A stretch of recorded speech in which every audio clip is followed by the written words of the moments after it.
வணக்கம். நான் தான் குபேந்தர் பேசுகிறேன், மாண்புமிகு மனிதன் சேனல்லேருந்து. நிஃப்டி இன்றைக்கி என்ன நிலவரமா கலவரமா அப்படிங்கிறத உள்ளே போய் பார்க்கலாம் வாங்க. ஆக்சுவலாக இன்றைக்கி எஃப்ஐயும் டிஐயும் பையிங் செல்லாம் இருந்திருக்கிறாங்க. ஆனாலும் மார்க்கெட் 146 பாயிண்ட் சரிவை தான் சந்திச்சிருக்குது. ஏன் இதுக்கு காரணம் என்னங்கிறத நீங்களே யோசிச்சு பாருங்கள், உங்களுக்கு விளக்கம் புரியும். மார்க்கெட்டுங்கிறது ஏதோ ஒரு கோலை நோக்கி போயிட்டுருக்கு. இப்போவும் அப்படி தான் போயிட்டுருக்கு.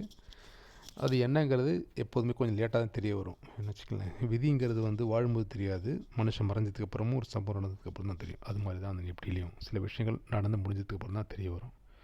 இப்போ நாம் சுருக்கமாக வீக்லி கேண்டில் ஸ்டிக்ஸை வச்சுட்டு பார்ப்போம், சரிங்களா? வீக்லியோட கேண்டில் ஸ்டிக்ஸை வச்சு பார்க்கும்போது பார்த்திங்கன்னா, அவங்க ஸ்டில் இங்கே ஒரு ட்ரெண்ட் லைன் போட்டிருக்கு பார்த்தீங்களா? இந்த ட்ரெண்ட் லைனை தான் ஸ்டில் அவங்க ஃபாலோ பண்ணுறாங்க, இந்த ட்ரெண்ட் லைனை. ஸோ இதன்படி பார்த்திங்கன்னா மேலே போயிட்டு சின்ன ஒரு புல் பேக். ஸோ அடுத்தது மேலே போகணும்.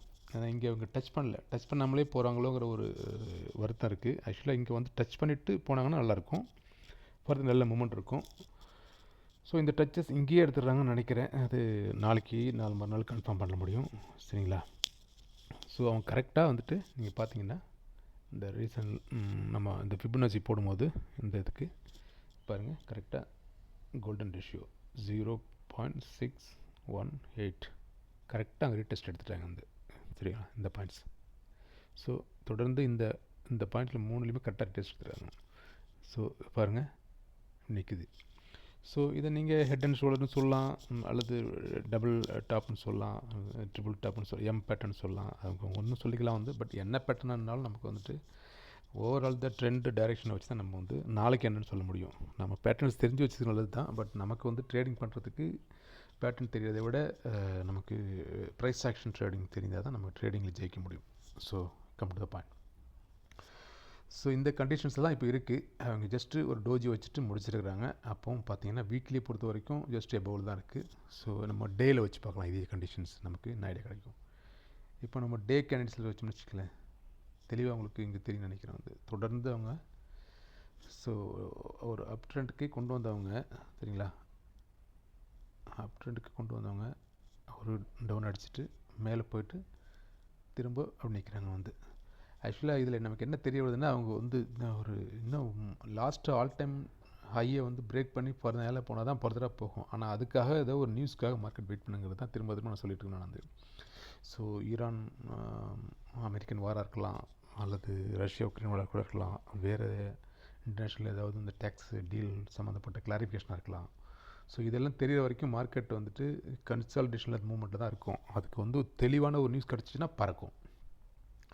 ஸோ இந்த சுச்சுவேஷனில் நம்ம எப்படி பார்க்குறோன்னு வச்சுக்கலேன், இவன் இங்கே ஒரு ட்ரெண்டை ஃபார்ம் பண்ணி வச்சுருக்கிறான் ஆல்ரெடி. இந்த பாருங்கள், இங்கே ஒரு ட்ரெண்டு ஃபார்ம் பண்ணி வச்சுருக்கிறான். ஸோ அடுத்தது இங்கே ஒரு ட்ரெண்டு ஃபார்ம் பண்ணிகிட்ருக்கான். ஸோ நல்லா பாருங்கள், டபுள் லேடர் மாதிரி தான் இருக்குது. அடுத்து இப்படி இப்படி போவாங்களா தெரியல. ஸோ இந்த ட்ரெண்ட் எது வரைக்கும் தொடருங்கிறது நம்ம போக போக தான் சொல்ல முடியும். நம்ம டெய்லி நடக்கக்கூடிய ஆக்ஷன்ஸ்க்கு இந்த ட்ரெண்டை ஃபாலோ பண்ணோம், அவ்வளோதான். ஏன் மார்க்கெட் கீழே போகுது, ஏன் மேலே வருதுன்னு நீங்கள் யோசிச்சிங்கன்னா அது நமக்கு தேவையில்லாத வேலை. வடையில் இருக்கிற ஓட்டையை விட நமக்கு வடாத டேஸ்ட் தான் முக்கியம், அப்படி மட்டும் பார்த்துக்குங்க, சரிங்களா? ஸோ இந்த ஒரு சூழ்நிலையில் நம்ம எப்படி எடுத்துக்கிறோம்னா, இங்கேயும் இதுக்கு ரீசெண்டாக உள்ளதுக்கு ஒரு ஹிப்பு போட்டு பார்க்கலாம், அப்போ நமக்கு தெரிய வரும். முன்னாடி நான் போட்டு வச்சுருக்கிறேன், திரும்ப சொல்கிறேன். இந்த ரீசெண்ட் லோக்கல் ரீசன் போட்டுன்னு வச்சுங்களேன். இப்போ ஆல்மோஸ்ட் இந்த 0.5 டச் பண்ணிவிட்டு தான் மேலே நிற்கிறான். ஸோ இதுக்கப்புறம் நீங்கள் ஒரு 5 மினிட்ஸில் வச்சு போகணுமா? 5 மினிட்ஸில் வச்சோம்னா நமக்கு பாருங்கள், 5 மினிட்ஸில் வைக்கும்போது நமக்கு ஒரு தெளிவு கிடைக்கும். இப்போவும் இங்கே பார்த்தீங்கன்னா ஆல்மோஸ்ட் இங்கே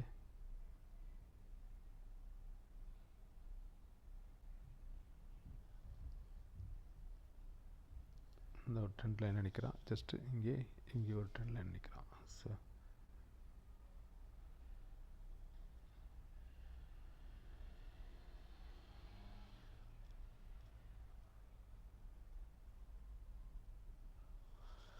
ஸோ இந்த ட்ரெண்ட்லாம் ஃபார்ம் ஆகிட்டுருக்கிறான். இந்த ட்ரெண்டு ஃபார்ம் ஆகிறதுங்கிறது நீங்கள் பார்த்தீங்கன்னா இந்த லெவலில் போயிட்டு இப்படியே போயிட்டு கீழே உடைக்கிறானா அல்லது மேலே உடைக்கிறானாங்க பொறுத்து தான். மேலே உடைச்சானா ஃபர்தராக இந்த ஆல் டைம் ஏடிஹெச் ரீச் பண்ணுவான். கீழே உடைச்சானா இன்னும் ஃபர்தராக கீழே வருவான். ஃபர்தராக எவ்வளோ கீழே வருவாங்க, நெக்ஸ்ட்டு சப்போர்ட் ரெசிஸ்டன்ஸ் நம்ம பார்க்கணும். ஸோ டெய்லி ட்ரேடிங்க்கு அது மாறிக்கிட்டே இருக்கும். ஓவரால் மார்க்கெட்டில் அடுத்த சப்போர்ட் எங்கே இருக்குதோ அங்கே தான் போகும். சப்போர்ட் எங்கேங்கிறது நான் தெளிவாக நம்ம பயிற்சி வகுப்பு சொல்லி கொடுத்துட்ருக்குறேன். எப்படி சப்போர்ட் கண்டுபிடிக்கணும், எப்படி ரெசிஸ்டன்ஸ் கண்டுபிடிக்கணும், எதை நம்ம சரியான சப்போர்ட்டை எடுத்துக்கணும். சப்போர்ட்டை ஒவ்வொருத்தரும் சொல்லுவாங்க, அவங்கவுங்களுக்கு தோணிய விதத்தில் பேசுவாங்க. பட் இன் ரியாலிட்டிக்கல் வரும்போது சப்போர்ட்ஸுங்கிறது இஸ் வெரி இம்பார்ட்டன்ட். அதை நீங்கள் தான் கண்டுபிடிக்கணும். சப்போர்ட் கண்டுபிடிக்கிறதுக்கு என்ன வழிங்கிறத நம்ம பயிற்சி வகுப்பில் தெளிவாக சொல்லித்தரோம். அதை நீங்கள் ஃபாலோ பண்ணுங்கள். இன்றைய ட்ரேடிங்கை பொறுத்த வரைக்கும் நமக்கு ஒரு என்ட்ரிக்கான நல்ல வாய்ப்புகள் இருந்துச்சு. சரிங்களா? இங்கே காலையில் அவங்க மார்க்கெட் தொடங்கினாங்க, இங்கே ஒரு கொடுத்தாங்க, ஒரு புல் பேக் கொடுத்துட்டு கரெக்டாக இதோட 50% வந்தாங்க. திரும்ப அங்கேருந்து வந்தாங்க, திரும்ப கரெக்டாக இதோட 50% கொடுத்தாங்க. திரும்ப அங்கேருந்து கீழே வந்தாங்க, கரெக்டாக அதோட 50% கொடுத்தாங்க. இவ்வளோ தான் மார்க்கெட். ரொம்ப சிம்பிள் இல்லைங்களா? அதுக்குள்ளே தான் போய்ட்டுருக்கலாம். இந்த நம்ம தான் இது மேலேயும் கீழே போகிறதுனால பார்த்து பயப்பட முடிஞ்சு. அண்ட் எவ்ரி ப்ராஃபிட் ரீட்டர்ஸு 50% கொடுத்துருக்குது. ஃபிப்னாசிங்கிறது தெளிவாக வேலை செய்யுது. ஸோ நீங்கள் ஃபிப்னாசியை யூஸ் பண்ணிங்கன்னா பாருங்கள், இதுக்கு இது 50, இதுக்கு இது 50, இதுக்கு இது 50. இப்போ அடுத்து இன்னும் ஃபர்தராக கீழே வருவாங்களா அல்லது டபிள்யூ போட்டு மேலே போவாங்களாங்கிறது நாளைக்கு தான் தெரிய வரும். ஸோ இப்படி தான் நீங்கள் பண்ணணும். இதை எப்படி கண்டுபிடிக்கிறது, எங்கே நம்ம என்ட்ரி எடுக்கிறது, எங்கே நம்ம எக்ஸிட் எடுக்கிறதெல்லாம் நம்ம பயிற்சி வைப்பது தான் சொல்லிக் கொடுக்குறோம். இலவச பயிற்சி தான். நான் அதை இலவசமாக கொடுக்குறதுனால அதுக்கு வேல்யூ இல்லைங்கிற மாதிரி எனக்கு தோணுது. ஸோ நீங்கள் கொடுக்குற என்கரேஜை பொறுத்து தான் நான் அதை ஃபர்தராக கன்டினியூ பண்ணுறதா அதை ஸ்டாப் பண்ணுறதாங்க முடிவு பண்ண முடியும். ஸோ ஒவ்வொரு முறையும் நீங்கள் தினமும் 1000 ரூபாய் ஈஸியாக எடுக்கிறதுக்கான வழிமுறைகளை தான் நான் சொல்லிக் கொடுத்துட்ருக்கேன். அதில் அந்த கற்றுக்கிட்டிங்கன்னா நீங்கள் ஈஸியாக 1000 ரூபாய் சம்பாதிக்க முடியும். சரிங்களா? ஸோ இப்போ மார்க்கெட் பார்த்தீங்கன்னா கரெக்டாக இந்த டைரெக்ஷனில் தான் போய் நிற்கிறாங்க இங்கே சரிங்களா? இந்த டைரெக்ஷனில் போய் நின்றுருக்காங்க. சரி, இந்த ட்ரெண்டில் இருக்குதுங்களா? ஸோ இங்கே தான் இந்த சப்போர்ட் எடுத்துருக்கிறாங்க. இந்த சப்போர்ட்டை உடைக்குமா பார்த்தீங்கன்னா ஃபர்தராக பார்த்தீங்கன்னா அடுத்தடுத்து சப்போர்ட், அடுத்து எங்கே சப்போர்ட் கிடைக்குங்கிறது நம்ம அடுத்தடுத்து நம்ம நிறையா வரையலாம் சப்போர்ட்டு. சரிங்களா? நெக்ஸ்ட்டு இங்கே கூட ஒரு சப்போர்ட் போடலாம். சரிங்களா? கூட போடலாம் அடுத்த சப்போர்ட். இந்த கேப்பை கூட ஃபில் பண்ண கீழே வரதுக்கான வாய்ப்பு இருக்குது. நாளைக்கு இந்த கேப்பை ஃபில் பண்ணிட்டு மேலே போகிறதுக்கான சான்சஸ் அதிகமாக இருக்குது. So be careful. இந்த இடத்துல பாருங்கள், இங்கே ஒரு போயிட்டு புல் பேக் கொடுத்துட்டு திரும்ப அங்கேருந்து கீழே வருவாங்க. வந்துட்டு இங்கே கீழே கொடுத்துட்டு கீழே போகிறாங்களா அல்லது போயிட்டு மேலே போகிறாங்களாங்கிறத நாளைக்கு தான் தெரிய வரும். நாளைக்கு இது ரெண்டில் தான் ஒன்று தான் நடக்கும். நம்ம மார்க்கெட்டை ரொம்ப முறை ப்ரிடிக்ஷன் பண்ண முடியாது, பட் ப்ராபபிலிட்டி தான் சொல்ல முடியும். ஸோ அந்த ப்ராபபிலிட்டி படி நம்ம ட்ரேடிங் பண்ணோம்னா நமக்கு ஈஸி ஆக்சஸ் கிடைக்கிறதுக்கான பல மெத்தட்ஸ் ஆஃப் என்ட்ரியை நான் சொல்லி கொடுத்துட்ருக்குறேன். அதில் உங்களுக்கு ஈஸியாக 1000, 2000 ஈஸியாக சம்பாதிக்க முடியும். நீங்கள் ஒரு நாளைக்கு 1000 ரூபான்னு நீங்கள் ட்ரேட் பண்ணி சம்பாதிச்சிங்கன்னா ஓவரால் த மந்த்து 20 நாள் ட்ரேடிங் நடக்குதுன்னா நீங்கள் 20,000 கிடைக்கும். ஸோ இந்த ப்ராஃபிட் நீங்கள் கன்சிஸ்டண்ட்டாக பண்ணிங்கன்னா உங்களுக்கு ஓவரால் த இயர் நீங்கள் பெரிய லார்ஜ் அக்யூமுலேஷன் கிடைக்கும். ஆனால் நீங்கள் நான் நிறையா தான் சம்பாதிப்பேன்னு சொல்லிட்டீங்கன்னா ஒரு நாள் கிடைக்கும், ஒரு நாள் கிடைக்காம போகும். அதை நீங்கள் பல லாஸ் சந்திக்கும் போது ஓவரால் தான் ப்ளஸ் மைனஸ் அப்படி ஈக்குவலாக தான் இருக்கும் உங்களுக்கு ஸோ நான் அப்படி சொல்லவில்லை, தினமும் லாபத்தோடு வெளிப்படணுங்கிறது தான் நம்ம நோக்கம். நமக்கு இங்கே ட்ரேடிங்க்கு ஆப்பர்ச்சுனிட்டி இல்லைனா ட்ரேடிங் பண்ணாமல் இருக்கிறது போது அப்போ நம்ம கேபிட்டல் நமக்கு லாஸ் ஆகிறதுக்கான வாய்ப்பு இல்லை. ஸோ அதை தான் நம்ம ஃபாலோ பண்ண சொல்லிகிட்ருக்குறோம். ஸோ அதன்படி நீங்கள் இது பண்ணுங்கள். இப்போ நாம் குரூட் ஆயில் என்ன ஸ்டேட்டஸில் இருக்குங்கிறத போய் நம்ம பார்ப்போம். இது குரூட் ஆயிலோட 1 ஹவர் பேட்டர்ன். 1 ஹவர் பேட்டர்னில் பார்த்தீங்கன்னா அவங்க ஒரு ஜஸ்ட்டு இந்த ஒரு ட்ரெண்டில் ஃபார்ம் பண்ணிவிட்டு ஜஸ்ட் எபோவ் த ட்ரெண்ட் பிரேக் பண்ணியிருக்கிறாங்க. இவங்க டார்கெட் இங்கே வரைக்கும் இருக்குது. இந்த 2 டார்கெட் இன்னும் பெண்டிங்லேயே இருக்குது. இது டிபெண்ட்ஸ், ஏன் இந்த டார்கெட் அவங்களால அச்சீவ் பண்ண முடியலங்கிறது தெரியல. ஒரு மாதிரி ஃபார்ம் பண்ணுறாங்களா தெரியல. இந்த மாதிரி ஃபார்மேஷன் நடக்கிறதுக்கான வாய்ப்பு இருக்குது. அல்லது இந்த யூஎஸ் வார் எதாவது முடிவு வந்துச்சுன்னா மேலே போகிறதுக்கான சான்சஸ் இருக்குது. இல்லைனா இந்த இதிலே போய்ட்டுருப்பாங்க. அப்படி இல்லைனா இங்கே கீழே வந்துட்டு இப்படி இந்த ட்ரெண்ட் லைனை க்ளோஸ் பண்ணி போகிறதுக்கான வாய்ப்புகள் இருக்குது. குரூட் ஆயிலையும் பொறுத்த வரைக்கும் நம்ம trading, crude oil, natural gas, stocks எல்லாத்துக்குமே அப்ளிகேபிள் ஆகும். நம்ம சொல்லித்தர அந்த பயிற்சி வகுப்பில் கொடுக்கக்கூடிய இண்டிகேஷன்ஸ் எது உங்களுக்கு சாதகமாக இருக்கோ, எதில் உங்களுக்கு கான்ஃபிடென்ட் இருக்கோ நீங்கள் அதில் உங்கள் நேரத்துக்கு தகுந்த மாதிரி நீங்கள் செலவு பண்ணி செய்யலாம். ஸோ இந்த குரூடாயில் நீங்கள் என்ட்ரி எக்ஸிட் எடுக்கும்போது ரொம்ப ஜாக்கிரதையாகவும் இந்த நம்ம பயிற்சி வகுப்பு சொல்லித்தரது போல் எடுத்திங்கன்னா உங்களுக்கு சின்ன சின்ன இந்த ப்ராஃபிட்டை நீங்கள் வாங்க முடியும். சரிங்களா? பார்த்தீங்களா? இதெல்லாம் நம்ம இப்படி என்ட்ரி சரி பண்ணி எடுக்கணும். ஸோ இந்த மாதிரியான ஓவரால் பார்த்திங்கன்னா இந்த இந்த இந்த ட்ரெண்டிங்லேயே போய்ட்டு அந்த இதுங்களை வந்து அப்படி தான் போய்ட்டுருக்காங்க. ஸோ இதுக்குள்ளே தான் இருக்குது. இதை நீங்கள் இந்த டாப் லெவலில் போகும்போது நீங்கள் போட்டு வாங்கணும், இந்த பாட்டமில் வரும்போது கால் வாங்கணும். எப்படி நம்ம அதை கண்டுபிடிக்காதுங்கிறத பயிற்சி வகுப்பு தான் உங்களுக்கு சொல்லித்தர முடியும். சரிங்களா? பொது வெளியில் நான் எதையும் கொட்ட விரும்பலை, அது எனக்கு விருப்பம் இல்லை. ஸோ இந்த குரூட் ஆயில் நம்ம லாபகரமாக செய்ய முடியுங்கிறதுக்கும் நமக்கு தெளிவாக இருக்குது. இந்த நியூஸ் பேஸ்டு குரூட் ஆயிலுங்கிறதுனால நியூஸ்க்கு என்ன மாதிரி வருதுங்கிறத பொறுத்து மிடில் ஈஸ்ட் ஏரியாவில் ரிஃப்ளெக்ட் அதிகமாக இருக்கும். நீங்கள் நியூஸில் அப்டேட் கொஞ்சம் வச்சுக்கணும், இல்லைன்னா குரூட் ஆயில் ட்ரேடிங் உங்களுக்கு வந்து இப்போ சாதக பாதகங்களை சரியாக புரிஞ்சிக்க முடியாது. நேச்சுரல் கேஸும் குரூட் ஆயிலும் கம்யூனிட்டியில் வரும், அது ரெண்டுமே அப்படி தான் வந்து. இது நீங்கள் குரூட் ஆயில் மெயினில் போய் எடுக்கிறதுனால பண்ணலாம், அல்லது உங்களுக்கு கற்றுக்கணும் விருப்பப்பட்டீங்கன்னா குரூட் ஆயில் மினின்னு ஒன்று இருக்குது, அதில் கூட போய் பண்ணலாம். அது ஒரு லாட் 10 ரூபா தான் வரும் உங்களுக்கு. ஸோ அதில் உள்ளது பண்ணும்போது உங்களுக்கு நஷ்டம் லாபம் வந்து எப்படி வருதுங்கிறத, எப்படி ஒர்க் ஆகுது தெரிஞ்சுக்கிட்டு அதுக்கப்புறம் நீங்கள் மெயினுக்கு வரலாம். ஏன்னா அதிகபட்சமான முதலீடை நீங்கள் அதில் போகிறது நல்லதில்லை. இப்போது நம்ம 25,900 புட் ஆப்ஷன் பற்றி எடுத்துக்கிறோம். அது 1 ஹவர் தான் நம்ம வச்சுருக்கிறோம். பார்த்திங்கன்னா இவன் ஆக்சுவலாக வந்துட்டு இப்போது என்ன ஒரு கண்டிஷனில் இருக்காங்க ஜஸ்ட் அப்படின்னு சொல்கிறேன் பாருங்கள். வந்துட்டு நம்ம 1 ஹவரில் வச்சு இது பார்க்கும்போது அவன் கிட்டத்தட்ட அடுத்து எந்த லெவலுக்கு போவாங்கிறது நம்ம பார்க்கணுன்னு வச்சுக்கோங்க. 15 நிமிஷத்தில் மாற்றிக்குவோம் நினச்சிங்களேன். சரிங்களா? நீங்கள் இங்கேயும் அந்த ஃபிப்னாசி வேலை செய்யும். பார்த்தீங்களா? இதோட 50க்கு இங்கே வந்திருக்கிறான் பார்த்தீங்களா? எப்படின்னு வச்சுங்களேன். 1 2 அவன் ரீட்ரேஸ் இங்கே மேலே போயிட்டு இங்கேருந்து கொடுத்துட்டு மேலே போயிட்டான். ஸோ அதுக்கப்புறம் ஸ்ட்ரெயிட்டாக அவன் அப்படியே மேலே போகலை, கீழே உங்களுக்கு அடுத்து பையிங் ஆப்பர்ச்சுனிட்டி கொடுக்குறான். பையிங் ஆப்பர்ச்சுனிட்டி கொடுத்துட்டு ஃபர்தராக தான் மேலே போகிறான் இந்த டாப் லைனை பிரேக் பண்ண பட்சத்தில். ஸோ அப்போது இந்த அடுத்த நீங்கள் என்ன செய்றீங்கன்னா இதே ஃபிபனாசி எடுத்துகிட்டு இதுக்கு போடுங்க. அப்போ போடும்போது பார்த்தீங்கன்னா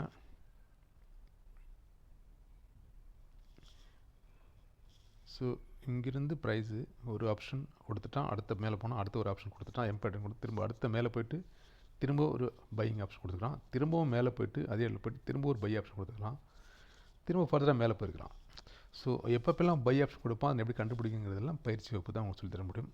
ஸோ நமக்கு இருக்கக்கூடிய இண்டிகேட்டர் தான் பயன்படுத்த போகிறோம். மாயம் வந்து மேஜிக்கில் எதுவும் போடுறதுக்கான வாய்ப்புகள் இல்லை. ஸோ டபுள் கன்ஃபர்மேஷன் 2 டைப்பான இண்டிகேட்டர் நம்ம செட்டிங்ஸை கொஞ்சம் சேஞ்ச் பண்ணி நமக்கு பிடிச்ச மாதிரி வச்சுட்டு அதில் சிக்னல் கிடைக்கும் போது மாத்திரம் தான் நீங்கள் எடுக்கணும். பயம் ஒன்று இருந்துச்சுன்னா ட்ரேடிங் பண்ணுறது உங்களுக்கு அவ்வளோ நல்லா இருக்காது. நீங்கள் பயத்தை தெளிகிற வரைக்கும் பேப்பர் ட்ரேடிங் பண்ணி பாருங்கள். ஒன்ஸ் நீங்கள் கான்ஃபிடன்ட் ஆனதுக்கப்புறம் நீங்கள் ட்ரேட் பண்ணுங்கள். யாரும் சொல்கிறாங்கிறதுனால கால் பை எடுக்காதீங்க. நான் வந்து செபி ரெஜிஸ்டர்ட் அட்வைஸ் கிடையாது. நான் யாருக்கும் பை கால்ஸ் எல்லாம் கொடுக்குறதில்ல. வந்து ஒன்லி பயிற்சி மட்டும்தான். அது என்னோடய அனுபவத்தை பயிற்சி அவனுக்கு கொடுக்குறேன். அந்த அனுபவம் உங்களுக்கு சரியாக தோணுச்சுன்னா நீங்கள் அதை வச்சு பேப்பர் ட்ரேடிங் பண்ணி நீங்கள் ட்ரேடிங் பண்ணலாம். அது சரின்னு தோணாத பட்சத்தில் நீங்கள் யாராவது நல்ல பெரிய ஸ்பெஷலிஸ்ட்டை போய் நீங்கள் ட்ரெயின் எடுக்கலாம். நான் தவறுன்னு சொல்ல வரல. என்னோடய பயிற்சி உங்களுக்கு போதும் என்ற பட்சத்தில் நீங்கள் அதை பயன்படுத்தி ட்ரேட் எடுங்க. சரிங்களா? நிறைய பேர் பயிற்சி கொடுத்துட்ருக்காங்க, அதெல்லாம் நான் தவறுன்னு சொல்ல வரல. சரிங்களா? பயிற்சிங்கிறது மஸ்ட்டு. நல்ல ஒருத்தட்ட நீங்கள் பயிற்சி எடுத்துகிட்டு கொண்டு போங்கன்னு சொல்லிட்டு. ஸோ இந்த ஆப்ஷன் நம்ம கரெக்டாக என்ட்ரி எக்ஸிட்டை நம்ம தெளிவாக எடுக்கணும்னா பாருங்கள், எங்கே எக்ஸிட் ஆகணுங்கிறது எல்லாமே வந்துட்டு எல்லாமே பாருங்கள். அவன் தெளிவாக ஒரு ஆப்ஷன் கொடுத்துட்டு தான் போகிறான். நீங்கள் அதை உங்களால் கண்டுபிடிக்கிறது தான் சிரமமாக இருக்கும். சரிங்களா? தெரியுங்களா? சரி, நீங்கள் கண்டுபிடிச்சிட்டிங்கன்னா நீங்கள் கிங்கு. சரிங்களா? அவனுக்கு வந்து ஒரு சிம்பிள் லாஜிக்கு தான் அவன் யூஸ் பண்ணுறான், அதுதான் நீங்கள் பார்க்கணும். ஸோ இந்த மாதிரி மார்க்கெட்டில் நீங்கள் ட்ரேடிங் பண்ணி சம்பாதிக்கணும் அப்படிங்கிற ஆசை இருந்துச்சுன்னா நம்மளோட சேனலை சப்ஸ்கிரைப் பண்ணுங்கள். வாட்ஸ்அப் குரூப் வாங்க. வாட்ஸ்அப் குரூப்பில் வந்துட்டு நம்ம தினமும் 1000 டெய்லி 1000 சொல்லிட்டு நம்ம வீடியோவும் போடுறோம். ப்ளஸ் எவ்ரி சண்டே நம்ம ஃப்ரீ கிளாஸ் எடுக்கிறோம். ஸோ இதில் உங்களுக்கு விருப்பம் இருக்கிறவங்க இது பயன்படுத்தி ஜாயின் பண்ணிக்கலாம். சரிங்களா? அங்கே நம்ம உங்கள் சந்தேகங்களும் தீர்க்கப்படும், உங்களுக்கு புரியும்படி விலக்கி நம்ம இந்த பயிற்சி எப்படி சொல்லப்படும். ஸோ இந்த வீடியோ இதோட முடிச்சுக்கிறேன். மார்க்கெட் இந்தளவுக்கு இறங்குறதுக்கு காரணம் என்ன சொல்கிறாங்கன்னா, எக்ஸ்பர்ட்ஸ் எல்லாம் வந்து டெக் ஸ்டாக்ஸ் எல்லாமே வந்து சரிவை நோக்கி போகுது சொல்லிட்டு. காரணம் ஏஐங்கிற ஒரு மீடியா டெவலப் ஆகிறதுனால இந்த டெக் ஸ்டாக் எல்லாமே வந்து ரொம்ப லோயருக்கு போயிட்டுருக்கு. அது ஒரு காரணம் சொல்கிறாங்க. எனக்கு என்னவோ என் மனசுக்கு எப்போதுமே உல்ட்டாவாக தான் திங்க் பண்ண தோணுது. யாரோ டெக் ஸ்டாக்கை வந்து பர்பஸ்லி டவுன் பண்ணி அதுக்குள்ளே இன்வெஸ்ட் பண்ணணும்னு ஒரு குரூப் இயங்குதுன்னு நினைக்கிறேன். உங்களுக்கு வாய்ப்பு இருந்துச்சுன்னா, பணம் கிடச்சுன்னா நீங்கள் டெக் ஸ்டாக்கில் வந்து 1 2 கம்பெனிகளில் தினம் 1 2 ஸ்டாக் அக்யூமுலேட் பண்ணலாம், தவறில்லை. ஏன்னா இது சில பேர் நடக்கக்கூடிய ஒரு ட்ராமாவில் தான் இந்த மாதிரி மார்க்கெட் போகுது. பட் உண்மையிலேயே டெக்குக்கெல்லாம் வந்து மோசம் கிடையாது. டெக்குங்கிறது வந்து ஒரு சாதாரண விஷயம் இல்லை. ஏன்னா இப்போது உலகமெங்கும் எல்லா இடங்கள்லையும் வந்து டேட்டா சென்டர் பிஸ்னஸ் அதிகப்படுத்திருக்காங்க. ஈவன் யூஏ துபாயிலே 3000 டேட்டா சென்டர் பக்கம் வருதுங்கிறாங்க 2030. இந்தியாவில் பல இடங்களில் டேட்டா சென்டருக்கு ப்ராஜெக்ட் போயிட்டுருக்கு. உஸ்பெகிஸ்தான், சவுத் ஆப்பிரிக்கா, டென்சானியா, கென்யா, பல நாடுகளெல்லாம் வந்து ஆயிரக்கணக்கான டேட்டா சென்டரை ரெடி பண்ணுறதுக்கான முயற்சிகள் போய்கிட்டு இருக்குது. அதுக்கான இன்வெஸ்ட்மெண்ட்டும் போயிட்டுருக்கு. ஸோ மொத்தத்தையும் அவங்க டேட்டா சென்டருக்குள்ளே கொண்டு வந்து கொட்டுன்னு பார்க்குறாங்க. நீங்கள் நல்ல டேட்டா சென்டரோட கம்பெனிகளை பார்த்து நீங்கள் இன்வெஸ்ட் பண்ணலாம். அது உங்கள் ஃபைனான்ஷியல் அட்வைசர் கேட்டுக்கிட்டு இந்த மாதிரியான இறக்கத்தில் நீங்கள் டேட்டா டெக் ஸ்டாக்ஸை நீங்கள் வாங்குறது வந்து புத்திசாலித்தனம் நான் நினைக்கிறேன். அதை எப்படி வாங்கணுங்கிறது உங்களுக்கு தேவைப்படுச்சுன்னா பர்சனலாக என்னை பிங்க் பண்ணுங்கள், அதை உங்களுக்கு சொல்லிக் கொடுக்குறேன். சரிங்களா? என்னோடய அனுபவத்தை சொல்லிக் கொடுக்குறேன். ஸோ நீங்கள் மார்க்கெட் எப்போதுமே சப்ஜெக்ட் டு ரிஸ்க். நீங்கள் அதை ஒரு நல்ல ஃபினான்ஷியல் அட்வைசரை பேசி கலந்துக்கிட்டு நீங்கள் இன்வெஸ்ட் பண்ணுங்கள். நினச்சிங்க மார்க்கெட்டில் இருக்கக்கூடிய ரிஸ்க்கை நீங்கள் தெரிஞ்சுக்கிட்டு இன்வெஸ்ட் பண்ணுறது தான் சரின்னு எனக்கு தோணுது. ஸோ இந்த வீடியோ இதோட முடிச்சுக்கிறோம். பிடிச்சிருந்தால் லைக் பண்ணுங்கள், பிடிக்கலன்னா பரவாயில்ல, பிடிச்ச வீடியோ பாருங்கள். சரிங்களா? நம்ம மீண்டும் நாளை வேறு ஒரு வீடியோவில் நம்ம சந்திப்போம். நன்றி. வாழ்க வளமுடன்.